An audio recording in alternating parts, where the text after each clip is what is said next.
بسم اللہ الرحمن الرحیم۔ السلام علیکم ناظرین۔ حضرت ابو ہریرہ رضی اللہ تعالی عنہ سے روایت ہے، رسول اللہ صلی اللہ علیہ وآلہ وسلم سے پوچھا گیا کون سی عورت بہتر ہے؟ آپ نے فرمایا وہ عورت کہ جب خاوند اسے دیکھے تو وہ اسے خوش کر دے، اور جب اسے کوئی حکم دے تو وہ اس کی اطاعت کرے اور اپنے نفس اور مال میں اس کی مخالفت نہ کرے جسے وہ ناپسند کرتا ہو۔ ایک خاتون آئی کہ میری شادی ہو رہی ہے، میرے اوپر میرے خاوند کا کیا حق ہے؟ تو آپ صلی اللہ علیہ وآلہ وسلم نے ارشاد فرمایا، تیرے خاوند کے جسم پر پیپ سے بڑے زخم ہوں اور تو اپنی زبان سے چاٹ چاٹ کر زخم صاف کرے تو تو نے اپنے خاوند کا حق ادا نہیں کیا۔ خاوند کو سمجھایا کہ سب سے بہترین مسلمان وہ ہے جو بیوی سے اچھا سلوک کرتا ہے، اور میرا اپنی بیوی کے ساتھ سب سے اچھا سلوک ہے۔ آپ ہمیں معاشرت سکھا رہے ہیں۔ جب نبی کریم صلی اللہ علیہ وآلہ وسلم نے عورت سے متعلق تعلیمات فرمائیں تو آپ کے صحابہ اکرام نے ان پر عمل کرنے کا حق ادا کر دیا۔ چنانچہ حضرت عمر رضی اللہ تعالی عنہ اپنی طبیعت کی وجہ سے تو سخت مزاج تھے، مگر اہل خانہ کے ساتھ بہت پیار سے رہتے تھے۔ ایک دن ایک شخص اپنی بیوی کی وجہ سے بہت دکھی تھا، چاہتا تھا کہ مجھے اجازت ملے اور میں اپنی بیوی کو جوتے لگا دوں۔ چنانچہ وہ شخص حضرت عمر رضی اللہ تعالی عنہ کے پاس اپنی بیوی کی بد اخلاقی کی شکایت کرنے کے لیے آیا۔ حضرت عمر رضی اللہ تعالی عنہ نے اس کی بات سنی اور فرمایا، دیکھو یہ میری بیوی ہے، یہ میرے لیے کھانے پکانے والی خانسامہ کی مانند ہے، میرے لیے روٹی بناتی ہے، میرے کپڑے دھونے والی دھوبن ہے، میرے بچوں کو دودھ پلانے والی ہے، اور وہ میرے دل کو سکون دیتی ہے۔ میں اس کی وجہ سے حرام کاموں سے بچ جاتا ہوں، اس لیے ان سے درگزر کیا کرو۔ حضرت انس رضی اللہ تعالی عنہ کہتے ہیں کہ رسول کریم صلی اللہ علیہ وآلہ وسلم نے فرمایا، جس عورت نے اپنی پاکی کے دنوں میں پابندی کے ساتھ پانچوں وقت کی نماز پڑھی، رمضان کے ادا اور قضا روزے رکھے، اپنی شرمگاہ کی حفاظت کی اور اپنے خاوند کی فرما برداری کی، تو اس عورت کے لیے یہ بشارت ہے کہ وہ جس دروازے سے چاہے جنت میں داخل ہو جائے۔ حضرت ابن عباس رضی اللہ تعالی عنہ فرماتے ہیں کہ نبی کریم صلی اللہ علیہ وآلہ وسلم نے فرمایا، مجھے دوزخ دکھائی گئی تو اس میں زیادہ تر عورتیں تھیں جو کفر کرتی ہیں۔ کہا گیا، یا رسول اللہ صلی اللہ علیہ وآلہ وسلم، کیا وہ اللہ کے ساتھ کفر کرتی ہیں؟ آپ صلی اللہ علیہ وآلہ وسلم نے فرمایا کہ خاوند کی ناشکری کرتی ہیں اور احسان کی ناشکری کرتی ہیں۔ اگر تم عمر بھر ان میں سے کسی کے ساتھ احسان کرتے رہو، پھر تمہاری طرف سے اگر ان کے لیے کوئی ناگواری کی بات ہو جائے تو فوراً کہہ اٹھیں گی کہ میں نے کبھی بھی تم سے کوئی بلائی نہیں دیکھی۔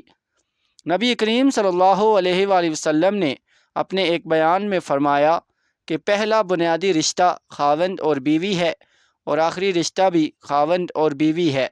ایک دفعہ نبی کریم صلی اللہ علیہ وآلہ وسلم سے پوچھا گیا، یا رسول اللہ صلی اللہ علیہ وآلہ وسلم، آپ کو سب سے زیادہ کس سے پیار ہے؟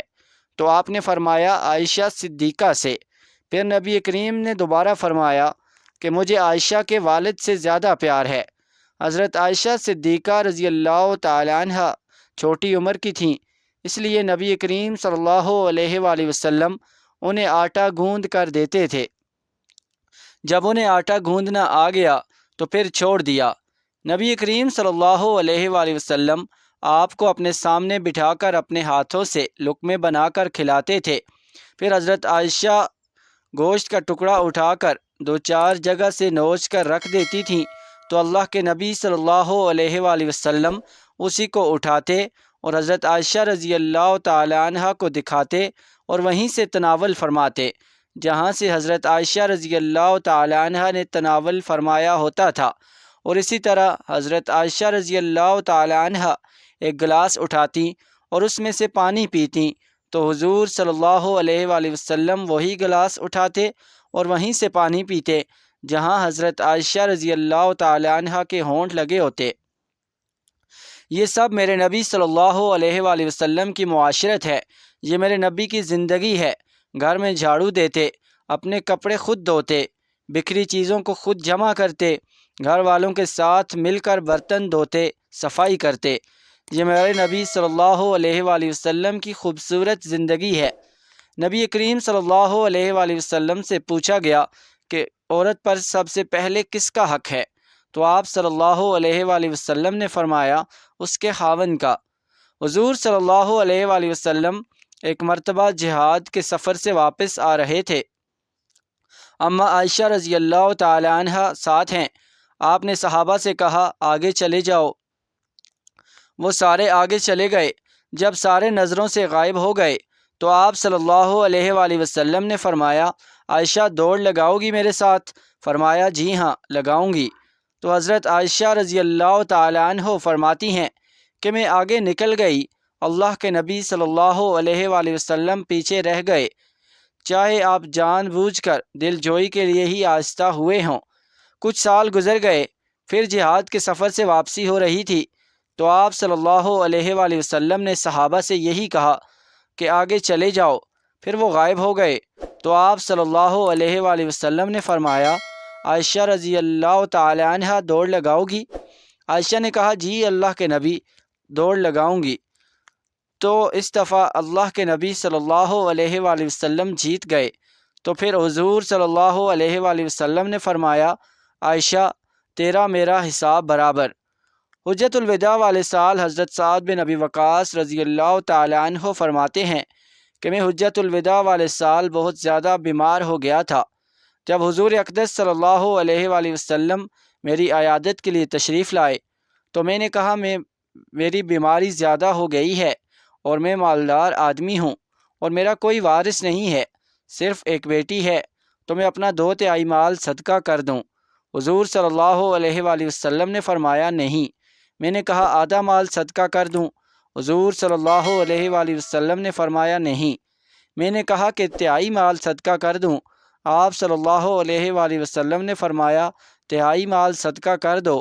آپ نے فرمایا تم اپنے ورثاء کو مالدار چھوڑ کر جاؤ، یہ اس سے بہتر ہے کہ تم ان کو فقیر چھوڑ کر جاؤ۔ نبی کریم صلی اللہ علیہ وآلہ وسلم نے فرمایا اگر کوئی شوہر اپنی بیوی کو صحبت کے لیے بلائے اور وہ عورت نہ آئے تو رات سے لے کر صبح تک فرشتے ایسی عورت پر لعنت بھیجتے رہتے ہیں۔ اللہ تعالیٰ تمام عورتوں کے نصیب اچھے کرے، آمین۔ ناظرین اگر آپ کو ویڈیو اچھی لگی ہو تو اسے لائک کریں اور مزید ایسی اسلامی ویڈیوز کے لیے ہمارے چینل کو لازمی سبسکرائب کریں اور کمنٹ باکس میں پیارا سا کمنٹ لازمی کیا کریں۔ شکریہ، اللہ حافظ۔